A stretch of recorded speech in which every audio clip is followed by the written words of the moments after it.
Yeah, this week was beyond insane. This week was wild. There's just so much. There's so much. There's so much. Because what in the entire hell? Hey y'all, I'm Kimberland, and this is the Frolicking Truth, a soft space for Black women who are tired, brilliant, and ready to heal. Here, joy meets justice. We calm our Black ass nervous systems, we unmask, and we leave behind whatever that is trying to kill us. You're seen here, you're safe here, and you don't have to do this alone.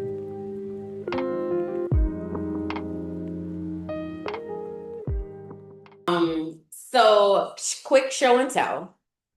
This is my sound bowl that I bought when I lived in Mexico. I believe I got it in, oh, I'm a lie. I don't know where. It was one of they call them magical towns that they have in, oh, I'm supposed to be showing you all, sorry. They call them magical towns that they have in Mexico around the country, and like they're magical for different reasons. It might be their city square, or it might be um a special hot spring that they have there, but for different reasons, they're considered these magical towns, right? And so I was in one of them, I don't remember which one, and I wanted to get a sound bowl because I believe in energy and sound healing and frequencies and all of that. And I had started getting into understanding that more, but also a lot of the sound bowls are gigantic, right? And I cannot put that in my suitcase. So when I saw this mini sound bowl, I was like, oh my God, that's coming with me. So it comes in this cute little box that keeps it safe. Let me actually take my time in taking this out. And then it has a little wooden wand, and then some markings. Also, don't know what that means. And I also realize that people could be like, it could be saying all kind of stuff. Relax. I don't believe that it does. But anyway, so it's black and it's gold, and I love it so much. And a lot of times I forget that I have it because my brain be doing a lot. But over this week, I found myself going to my sound bowl very frequently because it was a lot this week and it helped to clear my mind. So before I do all the intros and things, I'm going to go ahead and ring it. You probably won't be able to hear it though, because I feel like the mic is noise canceling. But in post production, I'm going to put a sound in here. But for those of y'all who are hearing me now, you might not hear it. So just imagine in your mind. Okay. All right.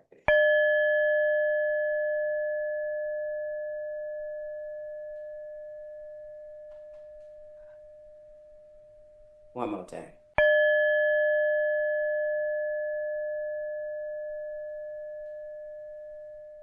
Okay.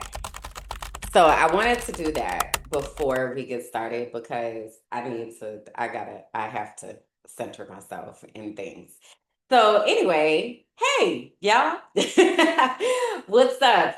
Get on in here and come and sit down because we have a lot that we need to talk about. This is episode 36 of the Frolicking Truth podcast for Black women who are tired, brilliant, and ready to heal, where joy meets justice and nervous systems get free.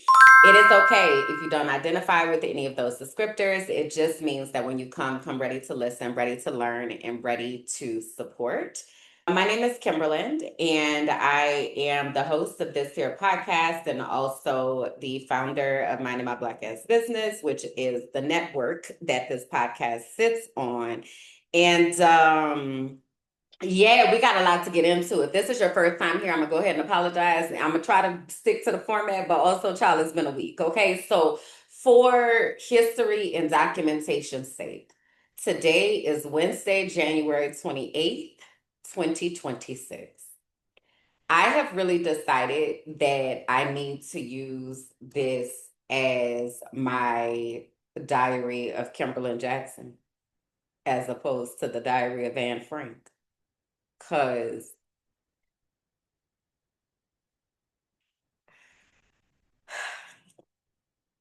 Because there's so much going on in the world right now, and it's important for us to be uh documenting what is happening and documenting our perspective and documenting all the things. Okay.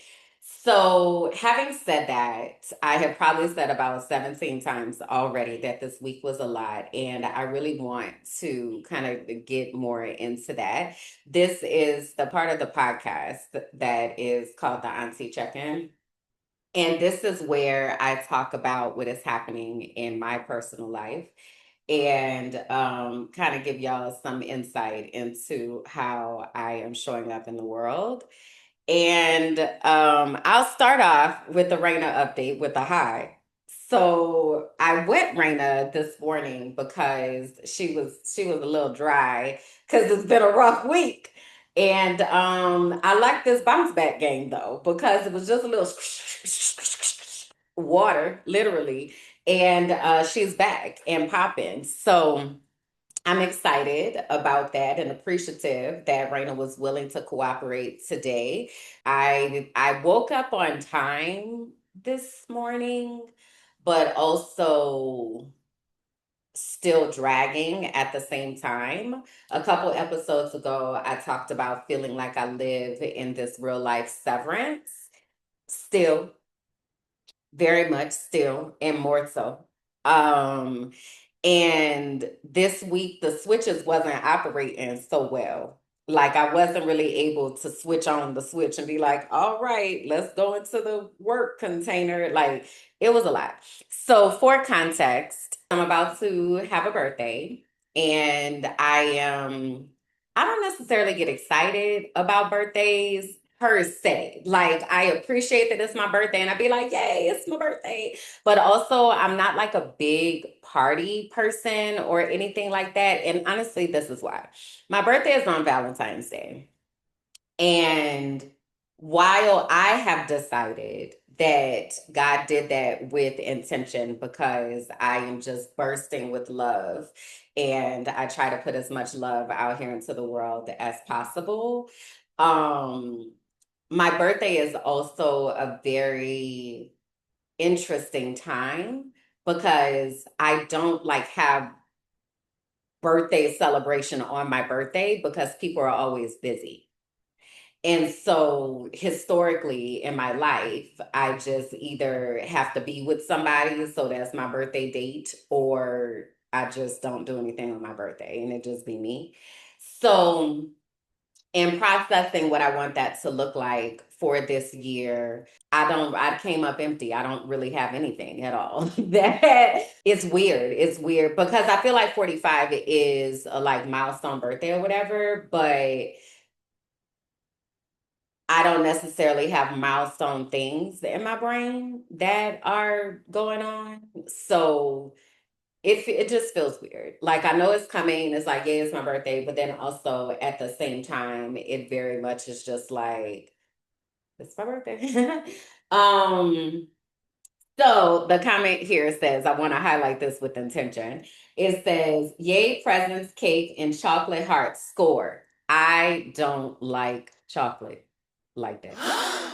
Chocolate does not bring me joy like that. And it's because my birthday is on Valentine's Day. So historically, people go down to the Walgreens or they go down to the CVS or they go down to Walmart or wherever you get your Valentine's things and they bring me this big box of assorted chocolates that's filled. I also don't like chocolate that's filled with stuff. Like when you bite chocolate and stuff comes out. Yuck, hate it, right? And so I don't I when I was a teacher, I book so because I don't because people be busy on my birthday. I always work on my birthday because where the people are at work, right? Or my students or whatever. So when I was in the classroom, I would do a birthday countdown because the kids always wanted to make it a big deal and they would do performances and it was so much fun. But anyway, I would write on the board, I do not like chocolate, underlined. So if you bring me chocolate, I know that you didn't do that for me because I don't like chocolate at all. Like the only chocolate that I historically eat is Snickers, and I haven't even had Snickers in months, like probably about 6 months. So I don't like them. I don't like them. And it was always the way that I could tell if somebody was actually gifting me or if they were doing something to make themselves feel better because they felt like they bought a gift. Like, but you're not doing that for me because I do not like. Um, but anyways, so I think that's also why I ran away from red for a long time because again, it's Valentine's Day, so of course you like red, right? It's Valentine's Day. No, I mean it's cool, but also not my favorite color. My favorite color is yellow. Anyway, enough of that. But what I did do is I created a birthday list, a birthday gift list on Amazon. If anybody is saying, like, oh my gosh, I want to bless you for your birthday. So I'll put the link up here. It's tinyurl.com/Kimberland birthday 2026. You can see the things that I have on my list. And there are things like incense and essential oils and I don't have this on the list, but this is something I would love. Plants. Because I tried to put this here. I tried to put a plant back here to balance out the set. Wah, wah, wah. My little baby plant is not doing a good job next to this tree. So I really just need to get another tree. But we gonna let sis, this is Jade back here. She's been here with me for a while. But yeah, we gonna find another spot for Jade because she's not really sitting in all of her glory right now. You know, it's just anyway. Plants is something that would be on my list. And that's another thing. Valentine's Day, people often give roses. I don't like roses. I don't, my favorite flower is the sunflower, right? But also tulips. But also, I don't like flowers. I don't want to receive flowers because flowers feels like work. Now I have to find something to put it in. I have to change the water. I have to like then once it gets yucky, now I gotta throw it away and give her like I that doesn't feel like a gift to me. I would prefer a plant. Us flowers die, they be dead.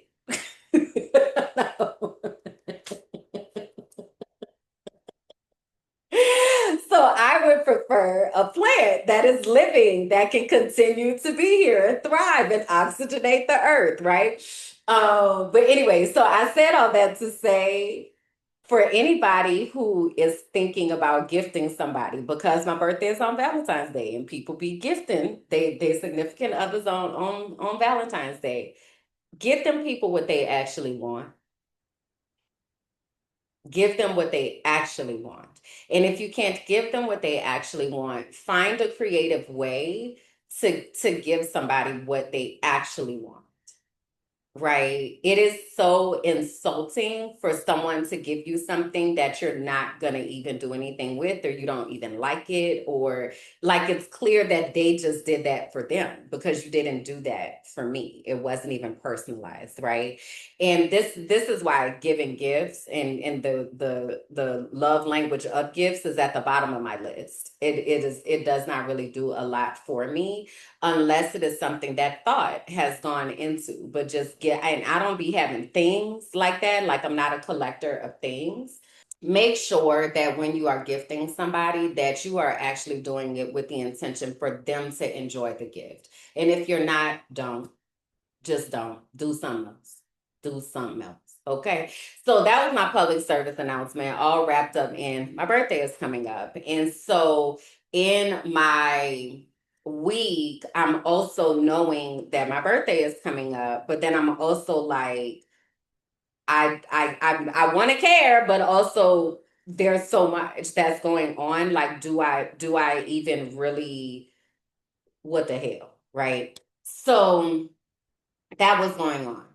Then I also had to do the next step in the asylum process, which is something else I talk about in the Patreon and not here publicly about what that process has looked like. But I have stated publicly that I have been in the process of filing for asylum from the United States of America.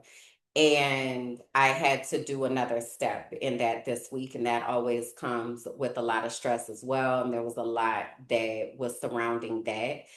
The day before I had to do that in the United States, they gunning down white folk. So I'm gonna get back more into that in a little bit. But like that, that was a sign of escalation that I don't know that many of us are paying attention to. Editing me jumping in to provide some additional context of things that have happened since I recorded this. So, for context, it's Friday, January 30th, and just this morning we received word that Don Lemon, a former CNN journalist, was arrested due to his coverage of a protest that happened at a Minnesota church. There was another black journalist named Georgia Fort who was also arrested along with a couple others. Arresting journalists who are doing their job of reporting what is actually happening in the country is an escalation and a tactic that is used by countries like Israel to suppress the truth. We really have to take these things very seriously and understand that all media outlets have been compromised. I sent out some messages to people that I care about, and I was just kind of like, hey, how are you processing what's happening? You know, what is that looking like and sounding like? I got a variety of responses, and some of those responses were like complete, I have no idea what you're even talking about, to I saw something in passing, to I can't even much worry about that because I need to worry about me and mines, to that ain't got nothing to do with me, to yeah, shit really is falling apart.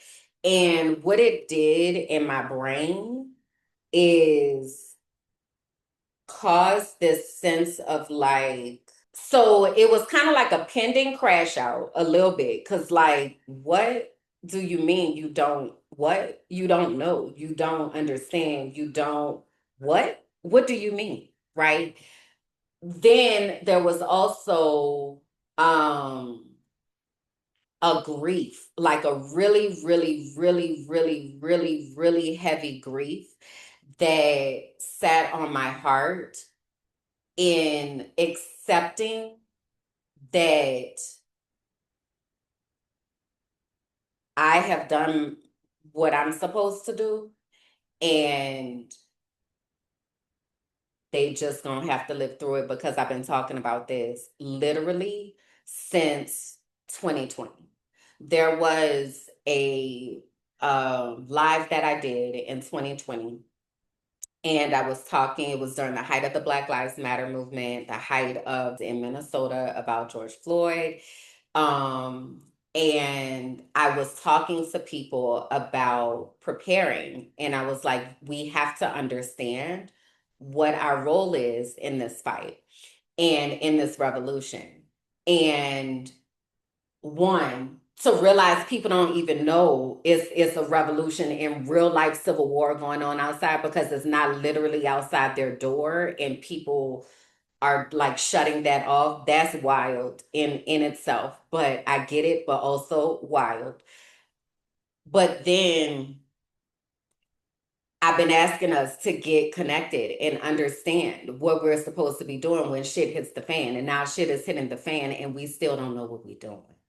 So then I was like, have I done enough? I don't,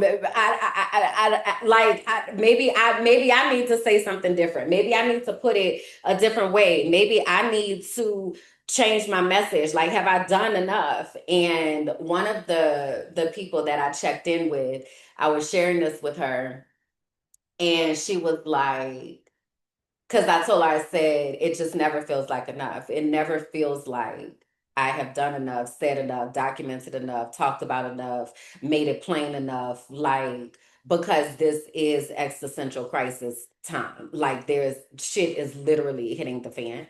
And so she was like, you've done more than enough. She said, you showed us how to first save ourselves. You have left a literal roadmap behind for how to do that. You have literally helped people leave the US to get to safety. You have showed us how to make a decision to heal yourself and to prioritize your wellness. You have then created spaces for us to be able to do that as well. She's like, you have developed an entire program to help people understand their gifts and their callings in this fight. You've done more than enough. And I needed to hear that so bad at that moment, because it just doesn't feel like enough. And so I really had a difficult time processing things this week, to the point that my brain was just like consistent glitch. Like, there's like just glitching all over the place. Um and because of that, I missed an important deadline on something. Like, it's just I just was like, at one point I said, I don't have capacity to do anything right now but to keep myself alive.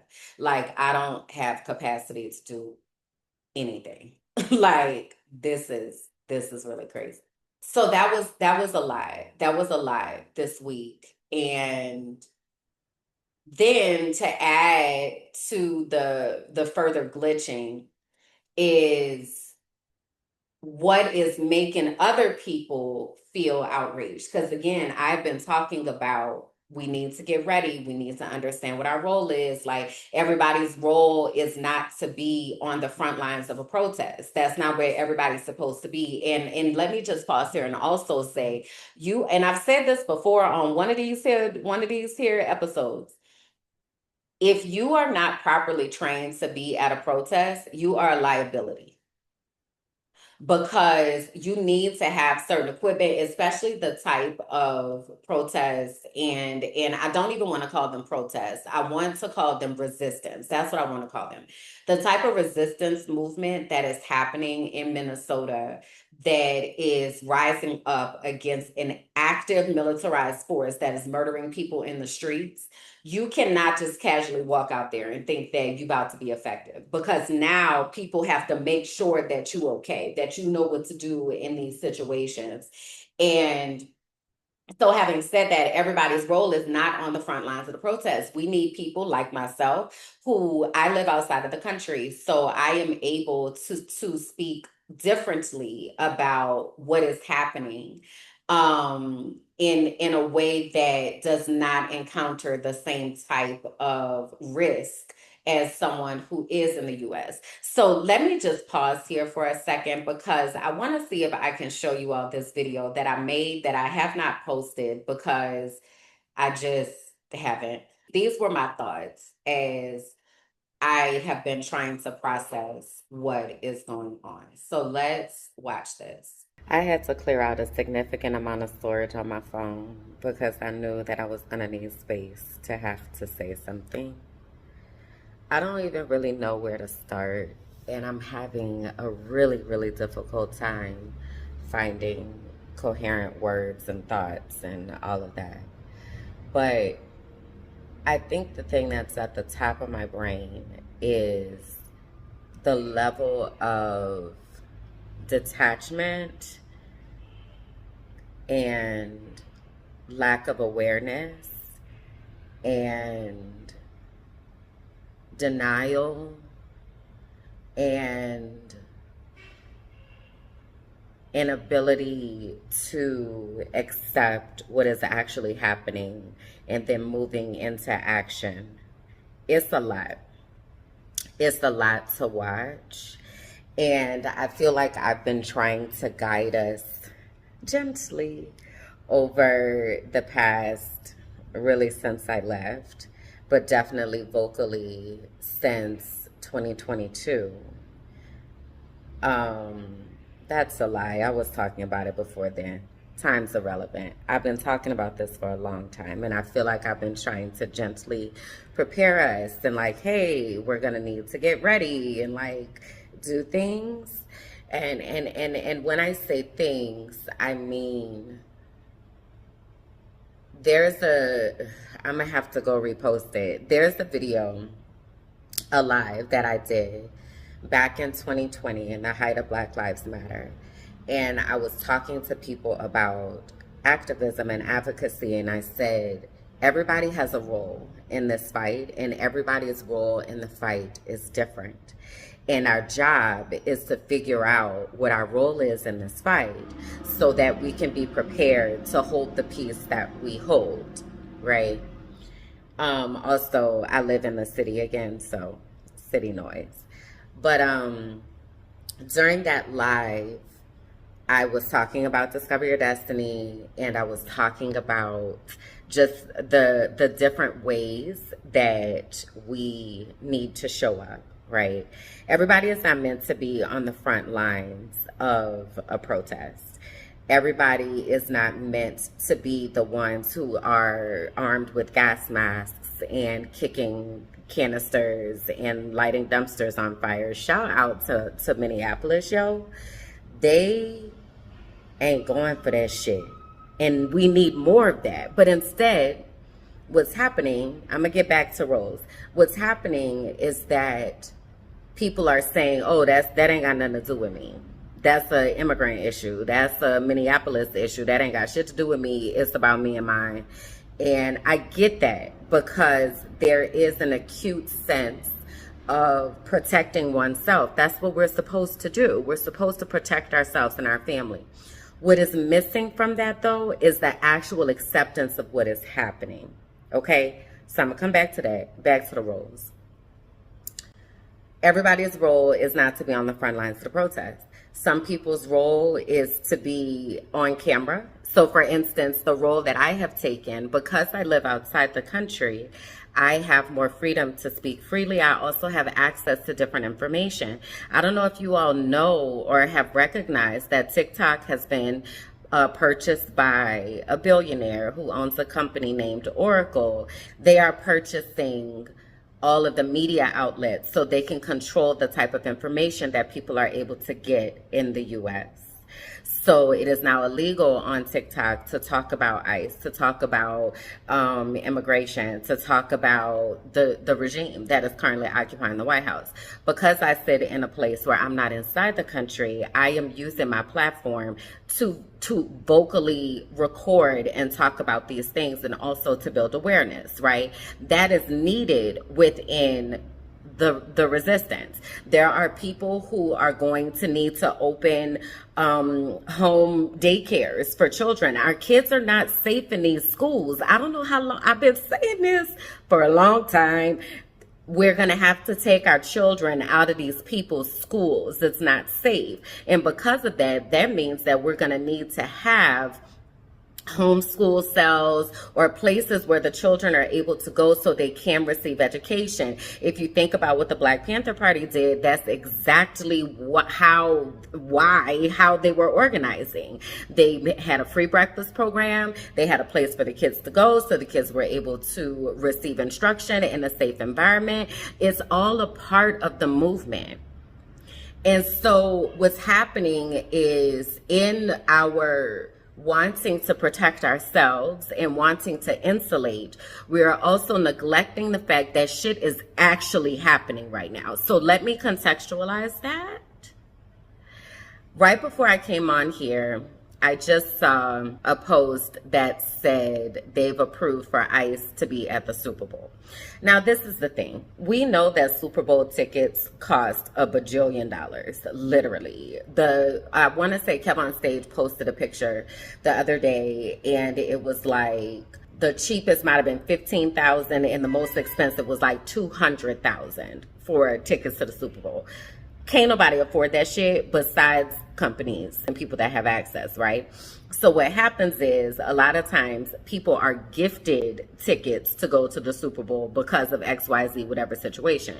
A lot of times those are people who are less advantaged, right? And sometimes those are people that do not look according to how ICE is saying that you have to look American. So now those people, they don't get to go. Even if they had the opportunity, you don't get to have that because you look like you might not belong here, right? Furthermore, for everybody else, now you have to justify that you are an American citizen. While you may have the quote unquote paperwork to prove that you are an American citizen, that also doesn't matter because they're still locking up American citizens. They're still killing American citizens in the streets. And so things are escalating, and things are escalating quickly. And they are escalating the types of tactics that they are using in order to discourage people from tapping in. And when I say tap in, that means that, hey, it's active war happening outside. So how do I conduct myself in that manner? One, how do I walk into spaces understanding this is an active war zone and it could present itself at any time? It's like walking around with sleeper cells and you just never know when that cell might be activated. You have to be walking around with that type of understanding. The other thing is, how am I protecting myself? How am I ensuring that I have community? How am I sharing my emergency contact information with my neighbors? Like, do I know my neighbors? Like, what is going to happen when they show up at my door for me to prove that I am a quote unquote American citizen, but also that still doesn't matter. Don't have an accent. Don't be black. Don't be brown. Don't be anything that does not, quote unquote, look American. What does that even fucking mean? Because America's supposed to be this big melting pot, right? Bull fucking shit. My goal is for us to recognize it's not just business as usual. How am I having conversations with the people in my circles? How am I talking to my children about what is happening? How am I preparing my young adults who are going into the workforce for what is happening? What are the actual conversations that we are having rooted in the fact and actuality of an active resistance? Sorry, y'all. My mic came unplugged, so bear with me with the sound. It does get better, I promise. So those were my raw thoughts during that time as everything was happening, right? And I said to myself, I really need to get this out because it felt like my brain was going to just explode. Because more than anything, I want us to be prepared and I want us to take our heads out of the sand and practice radical acceptance.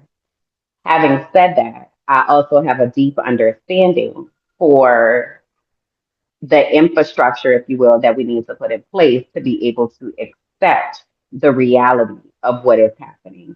And for many people, it is a coping mechanism to say everything's fine. Everything is absolutely fine and it's fine. Bianca used to have this picture of this dog sitting in this room where everything's on fire that she would use during her shows. And it's literally everything is on fire. And the dog is like, it's fine. Everything's totally fine. Everything's fine. This is fine. I'm okay with the events that are unfolding currently. That's okay. Things are going to be okay. And everything is not fine. And we have to accept that and then work on doing the stabilization work that we need to do to be able to shift ourselves into a space of action and understanding. And when I say action, that action does not mean that you go and run out to a protest. That action might mean that you start actively minimizing and shift from a mindset of, oh, I'm just going out and balling out and buying things to let me actually make sure that we have food on hand. Let me make sure that I have my important documents like a passport, a birth certificate, like all of that kind of stuff. Let me actively make sure that I'm having conversations with my loved ones about, okay, so when shit hits the fan, what are we going to do? Whose house are we going to go to? How are we going to communicate, right? Like these are things that we can actively be working on in the background and preparing ourselves for what is really happening.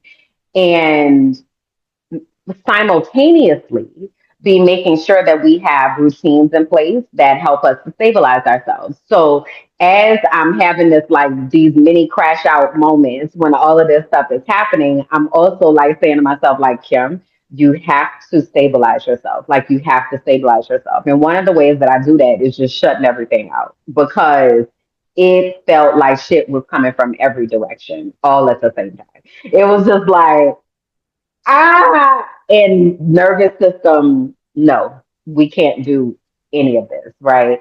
So I wound up turning off my phone for a little bit, just really trying to move the energy through my body. So the first thing that I did is I blew some bubbles because I realized I was not breathing and I was holding so much energy inside my body. So I did blow some bubbles. That did not fully help. Then I pushed a wall for a little bit. So these are somatic exercises that a trauma therapist that I worked with shared with me, but when I was having a really difficult time with the bathroom. And so pushing a wall helps you to be able to move the stuck energy through your body as opposed to just allowing it to sit and fester. The other thing, I had bought a jump rope a while ago and I lost it. I don't know where it's at. And I've been looking for it. I don't even have a lot of things like that. So I don't know where it is. But anyway, I couldn't find my jump rope. So I just jumped up and down a whole bunch of times. And that helped because it really made it like it's a grounding every time that you land. And it allowed that stuck energy to get out of my body. So I did a lot of that over this past week as I've been trying to process what is going on. It's I guess it is stemming, I guess, in some ways for those of us who are neurodivergent, but it really was just an opportunity to tend to myself. Like this is the type of self care that's not bubble baths and manicures. This is the type of self care like I'm finna full on crash out and I cannot afford to do that. So let me figure out how to help myself. And so I had to go back to the basics. I had to go back to the basics of like, did I drink water today? Did I eat something today? And thankfully, I have people in my life who are willing to support me and reminding me to do that because I do have one of those types of brains that when it gets overwhelmed, honey, we it takes 3 days to die from not having water. It takes 3 weeks to die from not having food. Okay. And this is where my biology degree is both an advantage and disadvantage because I very easily be saying to myself, hey, hey, today, no. Tomorrow, we'll try again. We got 3 days before it becomes critical. And gratefully, I was able to kind of move out of that space to kind of get myself unstuck and into a better state of mind. But this week was really, really difficult. This was a really, really, really, really tough week for me. No, I don't know what February is about to have in store. I really don't. Historically, February for me is a time where there are a lot of blessings. It's 12/12 right now.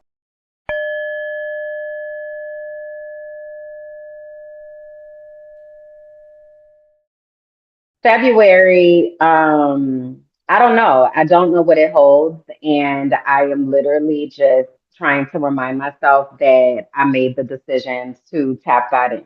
Like, hey, my boy, you gonna have to have it from here, my boy, because I ain't got it. Like, I really don't. I really ain't got it. And so I've decided to really focus on those routines and things that are going to help me to stay stabilized because I can only control so much. The comment says self care is easy when things are good, but it's necessary when they aren't so good. Yeah. And that's why this is something that we could be actively doing because needing to be able to stabilize ourselves is going to be necessary over the next 5 to 10 years, or however long this revolution is happening. I don't know if y'all have ever seen Enemy of the State. Y'all tell me in the comments if you've ever seen Enemy of the State. It is always, it has always been a movie that I took very seriously. Okay. Enemy of the State is with Will Smith and is it Regina King? I think is his wife. But basically, it's about the government surveilling a citizen and going through all these links to get this chip back so they like are surveilling the citizen. And like I said, I've always taken it very seriously.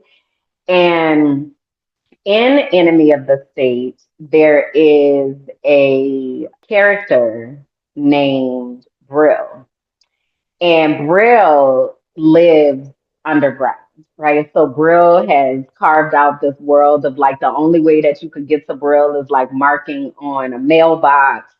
And then you got to take a ferry somewhere, and then you got to take a train, and then you got to do like something else. Y'all remember in the comments. So Brill was like the person who had the infrastructure for what Will Smith's character needed to do to be able to keep himself safe from the government. That's who Lewis is to me. Okay. So there are certain people that have met him and know that he's a real life person. There are many people who don't think that he's real because they've never met him or they've never seen pictures of him or any of that. But anyway, that's Brill. So I had to have a conversation with Brill about hey, what we need to do. And we decided to let go of all of the world things that are happening and really talk about the routines. So we were having a conversation about tea and matcha and supplements and like making sure that we have the thing vitamin D and vitamin D. Okay, because it's necessary. So, like, getting as much sun as possible, and like what that looks like to kind of get our bodies into the type of shape that we need it to be in so that we are ready for whatever is about to happen. And I was sharing with him, I had found this picture of myself from when I lived in Playa del Carmen. So when I first left the US in October of 2021, the first place that I landed was Playa del Carmen, Mexico. I lived in Playa del Carmen for, I want to say 2 months, and then I moved to Mexico City. But while I was there, I've talked about this before. I did this fast. It wasn't, I don't want to call it a fast because it wasn't. It was a cleanse. It was a raw vegan cleanse that I did with Nzinga Oniwosan. And I talked about in one of the episodes, one of the last episodes last year, where I had felt like I got a lot of mental clarity through the time of doing this cleanse. But also, I found the picture of what I looked like during this plan. So I want to bring it up here to show y'all. So this was October of 2021. And I was so like inflamed and swollen and just it's weird when I look at myself now and I look at the condition of my body now. I know at this time I was pre-diabetic and had high cholesterol, and just size wise, I was in a 2X. I weighed 225 pounds at this time. And mind you, I'm 5'3", okay, on my tallest days.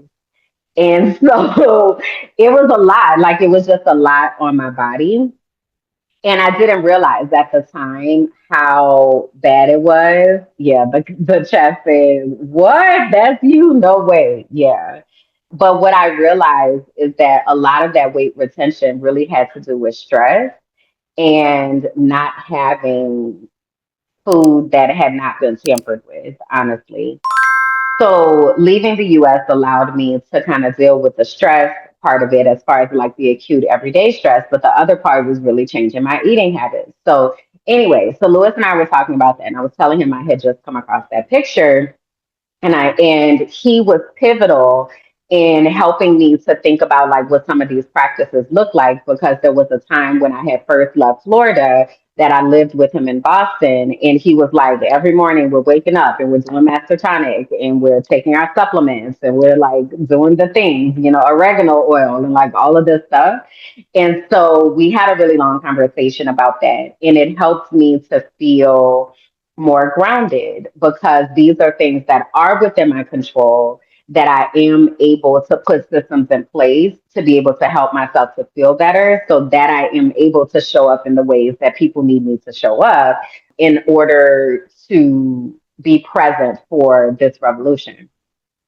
So that was a lot. And I know that was kind of all over the place with the different things, but I felt like it was really important to be honest about when the days are not well. I think that I do not expect from people that they show up well every day. I don't. And those of you that have had conversations with me, whether that be in a DM, on Zoom, in real life, I don't ask that of you because I know what it feels like to not be able to do that, right?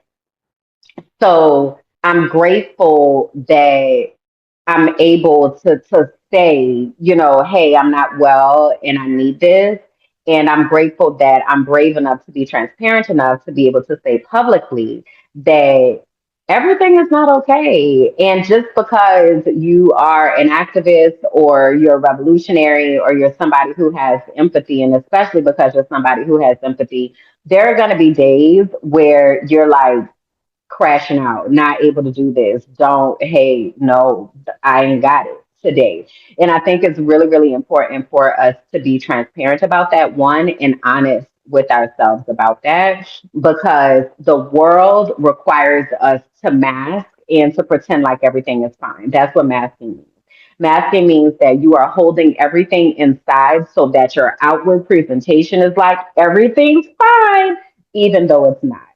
That's where toxic positivity lives. That's where people who are like, I just got to push through.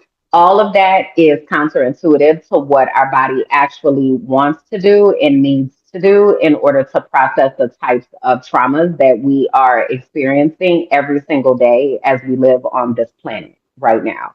And especially if you're living in the US, it's literally just in the water. It is the water, it is the air, it is the US.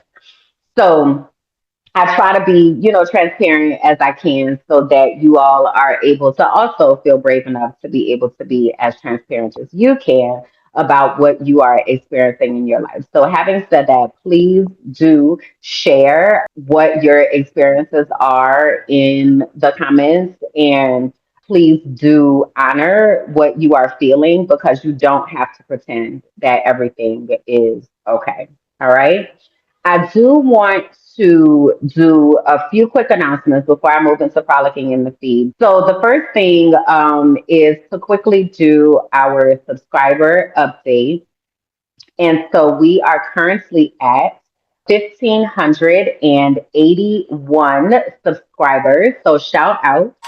to our new subscribers and the folks who are joining us here in the Mind of My Black Ass Business universe. Please do introduce yourself, leave a comment, and say hi. Excited to have you here. Also, want to plug that you can connect with us more deeply in the archive. That is the Patreon for the Mind of My Black Ass Business universe, and we have a whole bunch of different collections in there, including the Inner Circle, which is my particular branch of the archive.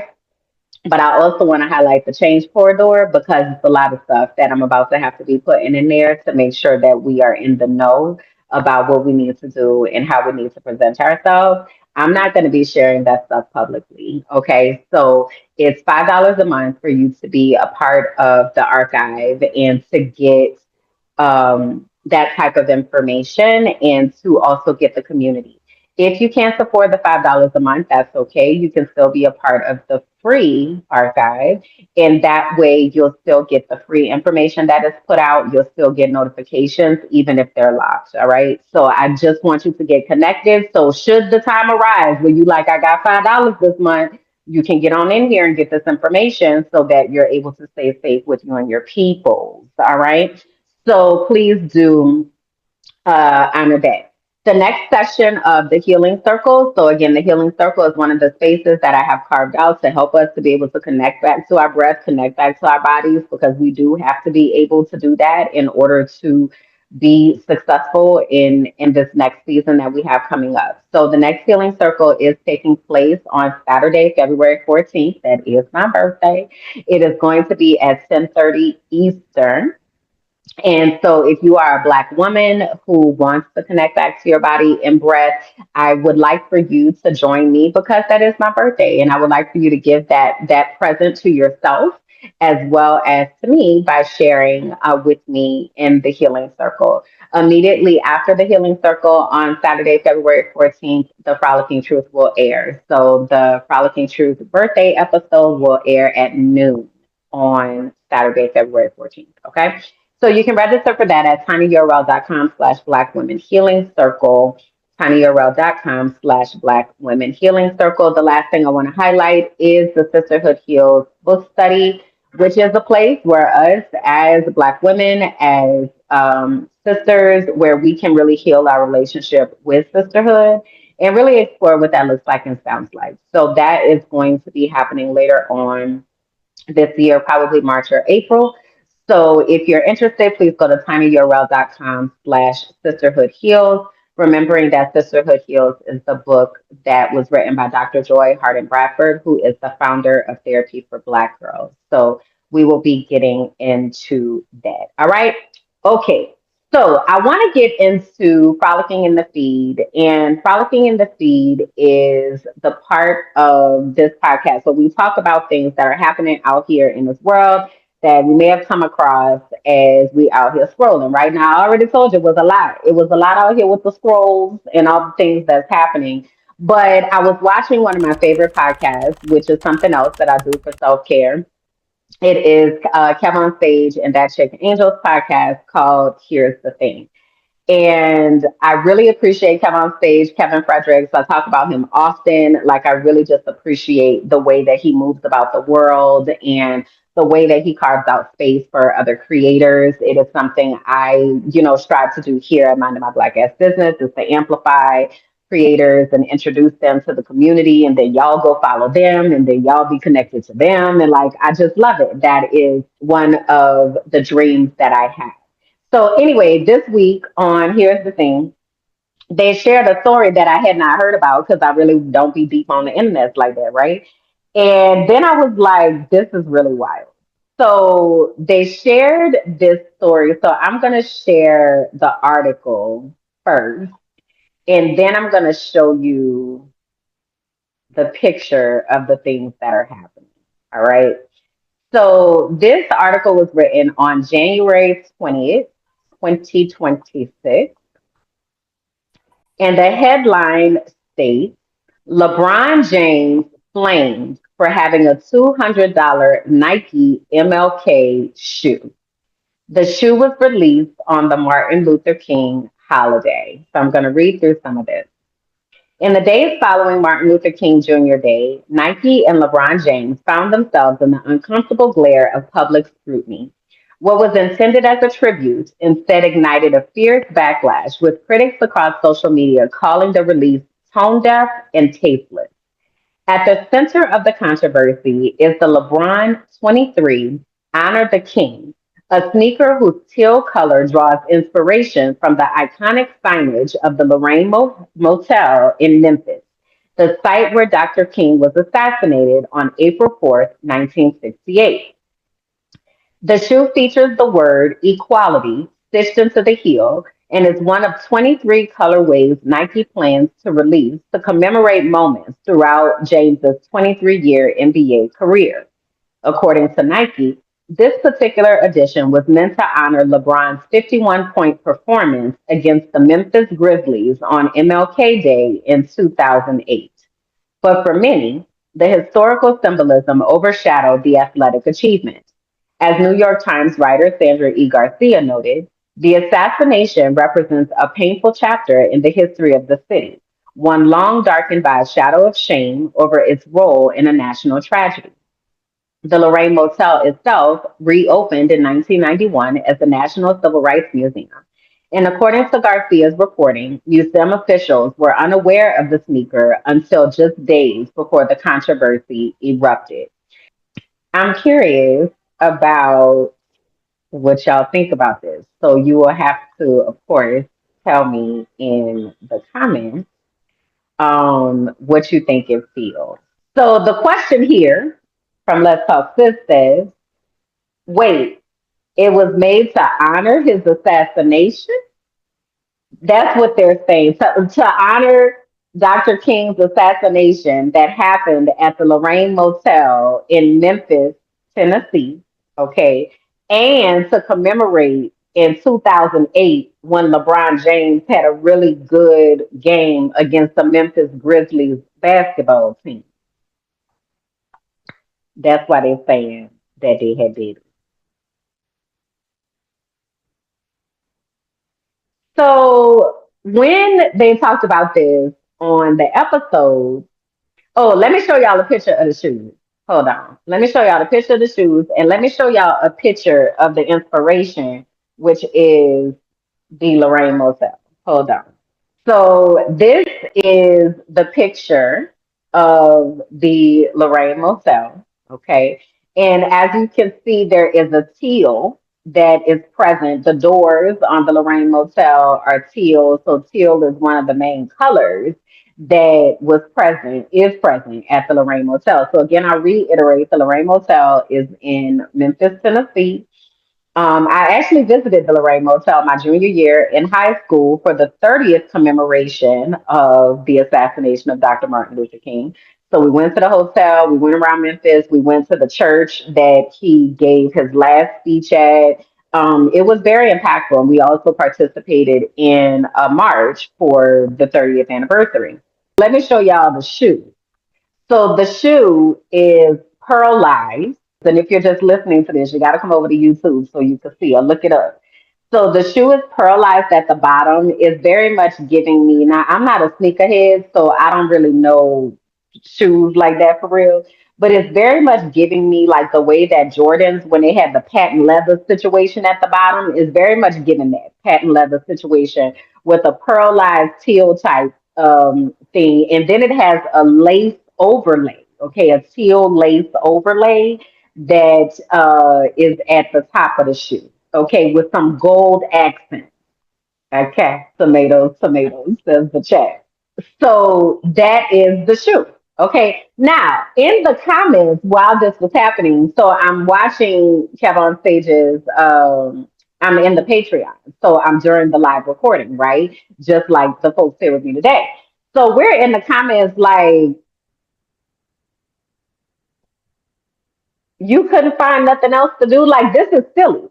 And for LeBron to have his name attached to this is like really, really wild because why would you think that this is commemorative? Let me interject here and read Nike's official position. It says here, but a Nike spokesperson said that it was perhaps to be expected. Nike VP Communications John Jauer said, design is so subjective, and some people the design will resonate with, and others maybe less so. And obviously, that becomes a little bit more charged when you have bigger principles at play. He added, the intent, though, was really to pay homage to Dr. King, his life, and his legacy. National Civil Rights Museum President Russell Wigington said that the museum, which is built around the former Lorraine Motel, learned about the shoe a few days ago. Just as everyone else did, Wigington said, we certainly don't mind people recognizing and appreciating the work that we do and what happened here, but we have not been a part of any aspect of that, of the sneaker coming out. Basically, Nike was like, we putting out the shoe. Like the shoe is out. We're selling the shoe. So it really made me feel like I don't have strong feelings about LeBron James either way, right? I'm not a basketball fan, and I appreciate the things that LeBron James has done in, I think it's Cleveland, in Ohio, wherever his school is. I appreciate the things that he's done there. This is my thing, though, about celebrities and people that have all this money. They care about money. They care about money. And when there are things like this that are going to generate money, money is what is important, not legacy, not the impact that it's going to have on people. It is literally the dollar. And I say that because, and even, hey, y'all finna come for me, and I really don't care.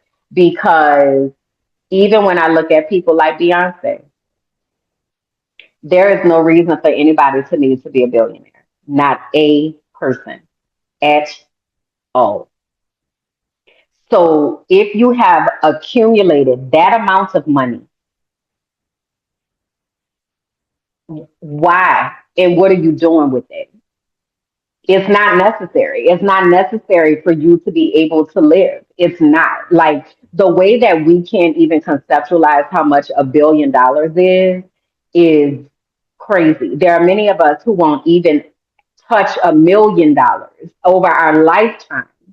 A billion is 1,000 million. The scale of $1 billion is really crazy. So let's say 1 grain of rice is equivalent to 100K, and 10 grains of rice would be then a million. Well, how much is a billion? So my Saturday night consisted of counting 10,000 grains of rice one by one, just to show you guys how much $1 billion is. Of course I filmed it, and of course I time-lapsed it, and this is playing at, I don't even know, God knows how fast it's playing at, but... So now I'm proud to present to you the results. That is $1 billion, where each grain of rice is worth 100K. Look how much rice this is, guys. That's crazy. I just bought you like a Lamborghini right here, and I didn't even notice it was gone. Here's a $5 million house in California, and oh look, I still have all this money. So people like LeBron James or just celebrities who have a lot of money, I already am coming from that standpoint of like, why are you hoarding so much? It's very much hoarder spirit to me. But the other thing is we're gonna see the people that are dedicated to the dollar. That's what we finna see. The people that are dedicated to the dollar. Because there is no possible way that if there were people who gave a damn about Martin Luther King sitting in that room would have said, run it, run it, run it down. So then in the comments, people were like, so we about to start this? So this what we finna do. So they were like, so these are the assassination ones. Then we gonna have the Selma, Alabama 12. We gonna have the Rosewood 13, the Fred Hammonds with a mattress lining. We're gonna have the Malcolm X's and the Tulsa massacres. We're gonna have the Breonna Taylors and the George Floyds and the Tamir Rices and the Trayvon Martins. Like now we're taking assassination, we're turning that into it. Like this is a joke that y'all thought this was okay. So we're turning this type of pain into a money grab. That's wild. That's really wild. But also, don't be surprised if it starts happening. Don't be surprised that they start turning our pain into opportunities for capitalism, because it is just another way to be able to terrorize us and show us how none of this is taken seriously, like at all. And so I said all that to say I'm very disappointed in LeBron James. While I don't have high expectations for him, I am very disappointed that he is linked to something like this. It is very distasteful, in my opinion, and it really is very insensitive. The real tragedy of how the US government targeted Martin Luther King and how they murdered Martin Luther King, and then how they whitewashed his legacy to make him more palpable and erase all of the things that he was talking about true revolution. When he was assassinated, um, the last movement that he was in the middle of was the Poor People's Campaign, because he realized that, oh, it's capitalism. It's, well, sorry, y'all, my mic fell. Get thee behind me, whoever didn't want me to say that. But Martin Luther King realized that capitalism is the real enemy, right? He started out very, what is it, nonviolent, very peaceful, like we just need to integrate and ask them for, equal access and all of that. And then he realized, once he started opening that box up, that the bigger thing is, oh, y'all really committed to doing this. And what y'all do is y'all step on the poor people. So then he started to organize sanitation workers and our everyday people that are keeping the world running, and getting them to realize they're using you. So now it wasn't just a black movement, it was a multinational movement. It was white people, it was Asian people, it was immigrants, it was all of the people that are being stepped on in the country. That is why they got rid of Martin Luther King. And so to now be in 2026 and realizing how all of that has been stripped and erased, and our children are not learning that anymore. They're not learning about the realness of Martin Luther King. Martin Luther King talked about the white liberal, and he talked about how dangerous the white liberal is, because at the end of the day, they are committed to whiteness over anything. I remember when I moved to Pennsylvania. So I grew up in New Orleans. Let me grab this comment. It says, "Oh man, if someone attacks capitalism, then America makes them disappear." Correct. Correct. Yes, correct. So I forgot what I was about to say just that fast. A few moments later. Oh, when I was about to move to Pennsylvania. Okay. But this is what I also want to say. Y'all, this perimenopause brain fog is some bullshit, dog. Like, I real life be in the middle of a sentence, y'all just saw it, and it just goes away. Like, goes away, disappears. What was happening? The thought is gone.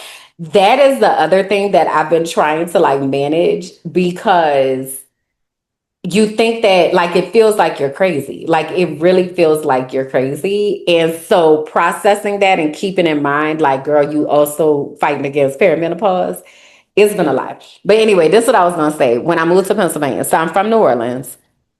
And growing up in New Orleans, I was very familiar with the Ku Klux Klan and David Duke and outright racism, right? So while New Orleans is a black city, it is in the middle of a very, very, very racist state of Louisiana. Okay. And so I had those experiences with overt racism and really understanding how overt racism operates.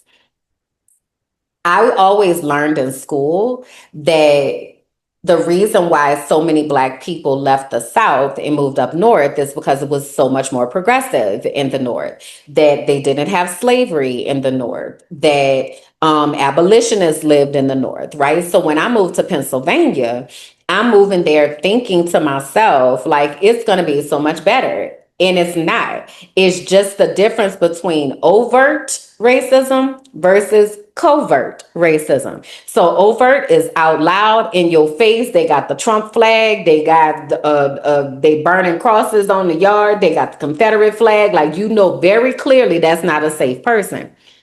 In Pennsylvania, it's very much covert.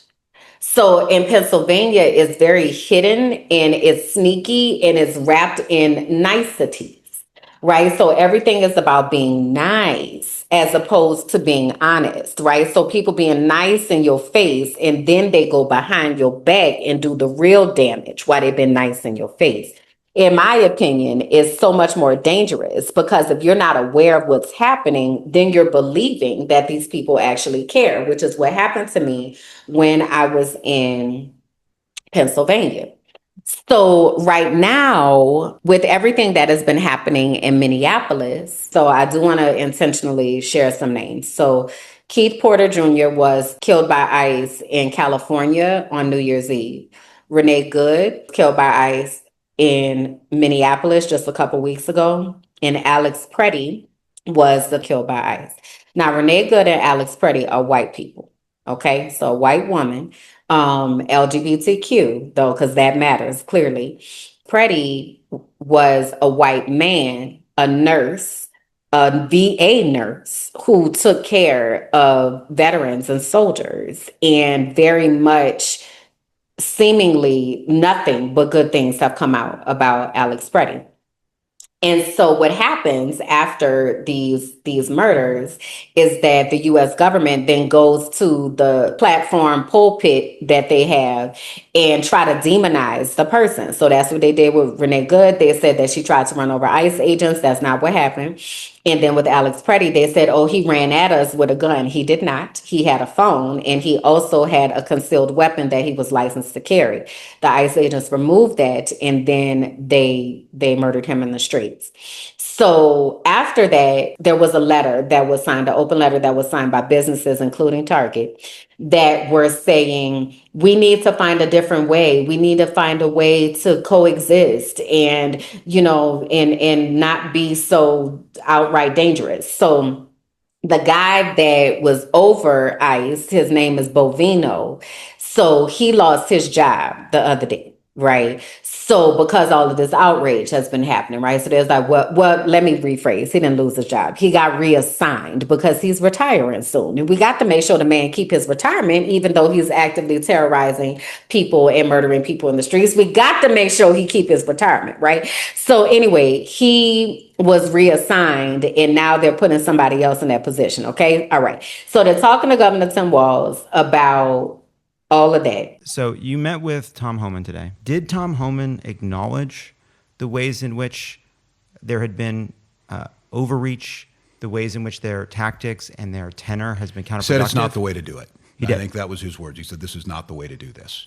And I think what he acknowledged is, and look, I don't agree with Tom Homan's philosophy on things, but I do understand that he is law enforcement and he understands right from wrong. And he knows, I mean, no matter how much they were trying to gaslight us, the layman on the street said, I don't really think it's good policing to run around and throw canisters and kick people down and think that's probably not a good idea.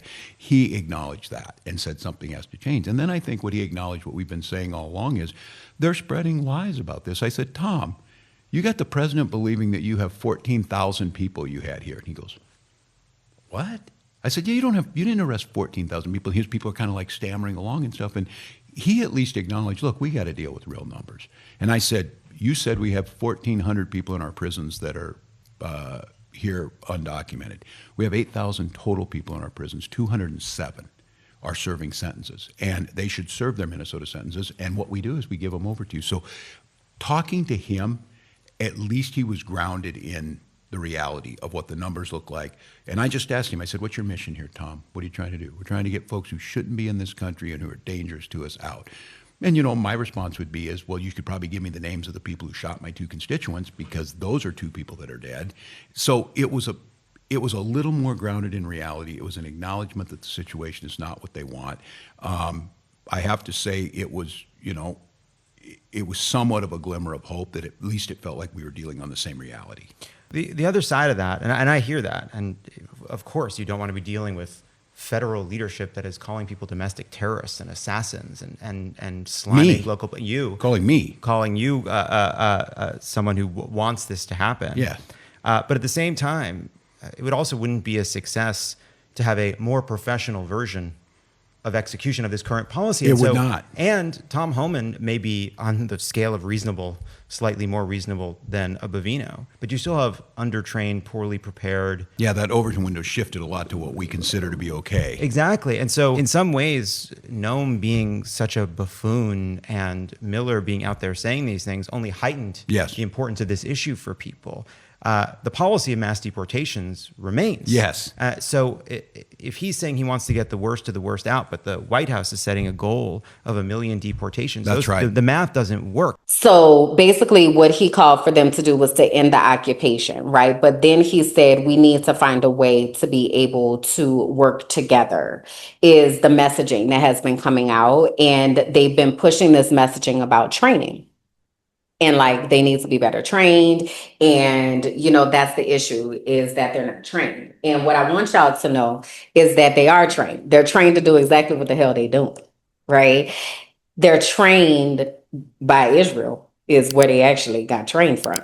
So it's not about training. Like there is no reformation of this system that's going to make it work okay, because this is how the system was created to operate. So when we have people who are in office who are making excuses about that and saying, I'm gonna give people the benefit of the doubt, or we need to figure out how to work together and like all of that, that is not helpful because we don't need to be working together. This needs to end, period, point blank. And so Tim Walz has come under a lot of scrutiny because it seems that he's taking this nice role of y'all stay peaceful now. And, you know, we gonna ask them to stop, you know, nicely, and y'all cut it out, Donald Trump and folks. And we need so much more than that right now. My hope is with Tom Homan is different from Greg Bovino and these folks on the streets that are just amateurs. No, we're not doing this again. And I need that to be abundantly clear. We are not doing this cycle again. This is literally a cycle of abuse that the American population is subjected to by the U.S. political establishment, Democrat and Republican. I don't say left and right because these are both far right parties, and we need to understand that. Okay, there's no functional left within the United States government. That's another long video I'm not going to get into right now. But what we have in power are two fascist parties. It's two flavors of fascism. Both flavors kill you at the same rate, regardless of who is in power. Okay, because there is no opposition to what is happening. There's no real opposition to what is happening, because when it comes down to the bare bones of what the issue is, the issue being that all of our tax money is taken and spent on murderous police forces and genocide and war crimes, when we need it spent on things like healthcare and childcare and transportation and roads and bridges and, you know, just like the basic things of like a developed society, right? When it comes to that issue, there's no daylight there. There's no daylight there. We've just seen two people murdered in broad daylight by federal agents. And the response from the Democrats is that they just need better training. Okay? This is not about training. This is not about personnel. This is not about swapping one person out for another. This isn't even really about Donald Trump at the end of the day. This is about a system of violence that has persisted for a very long time and has now reached a point that we can no longer look away. As Black people, we were never able to look away, right? But now it is impossible for anyone to look away because all of the violence that has been exported abroad is coming full circle, is coming back home. And what we see as it comes back home, as it reaches Main Street America, is what? The same lack of response from the Democrats. I have mad respect for the folks in Minnesota. Let me say that first and foremost, okay? And I'm not surprised because I remember. But the fact is, you have a Democratic governor of the state saying he's going to give the benefit of the doubt. The benefit of the doubt to the Trump administration. That's the takeaway. He stands up and he says that he wants to see accountability. Well, has there been an arrest warrant issued? Have either the state or the city issued an arrest warrant? You don't need an investigation before you arrest someone in a situation like this. And if you were serious about the investigation, you would want that person to be arrested and in custody as soon as possible so you can start getting like basic evidence, right?